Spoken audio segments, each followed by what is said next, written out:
ఏం వే శంకరే మంచిగున్నావా అనే మంచిగున్నా. ఏం గిట్లు వచ్చినావు టైంలా? ఏం లేదు వే, గేమ్ చేంజర్ అన్నావు, పెద్ద సినిమా అన్నావు, నాతో పొట్టు పైసలు ఖర్చు పెట్టించుకున్నావు. ఈ సినిమా మీద అప్డేట్లు ఏం లేవు. చిరణ్ ఫ్యాన్స్ నన్ను వేసుకుంటుర్రు. కొంపదీసి గేమ్ చేంజర్ పైసలన్నీ భారతీయ టూ కట్టినావా ఎట్లా? గట్లెందుకు చేస్తాను నేను? పైసలన్నీ పుల్లు సేపు.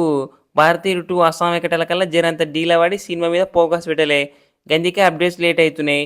నిన్ననే గదే అప్డేట్ ఇచ్చిన, ఈ నెల రెండో పాట రిలీజ్ చేస్తా అని. అబ్బా మంచి అప్డేట్ ఇచ్చినావు తమ్ముడు. ఏదో ఒకసారి పాట వినిపించావా? మసాలా బిర్యానీ అర్రకారం అరకోడి. ఏంటి తమ్మన్ భయ, పొద్దుగొద్దుగలదైనా సర్దికలు ఇంకా దిగలేదా?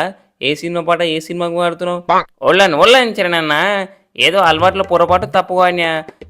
గేమ్ చేంజర్ రెండో పాట మాత్రం నేను ఇప్పుడే ఎవరికి వినిపించాను. శంకరన్న ఈ నెల లాస్ట్ రిలీజ్ చేయమన్నాడు. గప్పటి వరకు ఆగి ఈ తమ్మని తాండవని చూడన్నా. గప్పుడు గిప్పుడు అంటే సినిమాలకి నిన్ను వీకే అనుమతికి ఇస్తా. గా పిల్లగాడు ఇప్పటికీ దేవుళ్ళకించి 3 పాటలు ఊదిండు. యూట్యూబ్లో ట్రెండింగ్ తెచ్చినాయి, దుమ్ములు లేపుతున్నాయి. నీకు దండం పెడతాన్నా నా పుట్టకొట్టకే.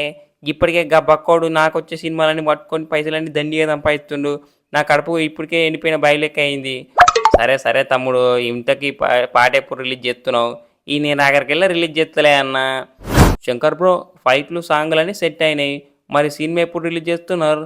ఇంకెప్పుడు 600 అయినా 100-116 అయినా డిసెంబర్లో రిలీజ్ చేస్తాం. సినిమాను 100 కోట్లు కొట్టిస్తాం. గదన్న గట్టి ఉండాలి. భారతీయుడు అస్సమైనా కానీ నీ కాన్ఫిడెన్స్కి దండం. ఈ సినిమా దెబ్బకి ఫ్యాన్స్ ఇంటి నుండి థియేటర్కి పోవాలి, ఇంటికి రావాలి, రిపీటు. ఇంటి నుండి థియేటర్కి పోవాలి, ఇంటికి రావాలి, రిపీటు. ఇదే జరుగుద్ది. కరెక్ట్ చెప్పినావు సూర్య బ్రో. ఈ సినిమాతో అన్ని రికార్డులు బ్రేక్ చేస్తాం. టాలీవుడ్ లేదు, బాలీవుడ్ లేదు, ఏ వుడ్ లేదు. పుష్ప శాండిల్వుడ్ కూడా రికార్డులు బ్రేక్ చేసి ఇండియా నెంబర్ 1 సినిమాగా ఉండాలి.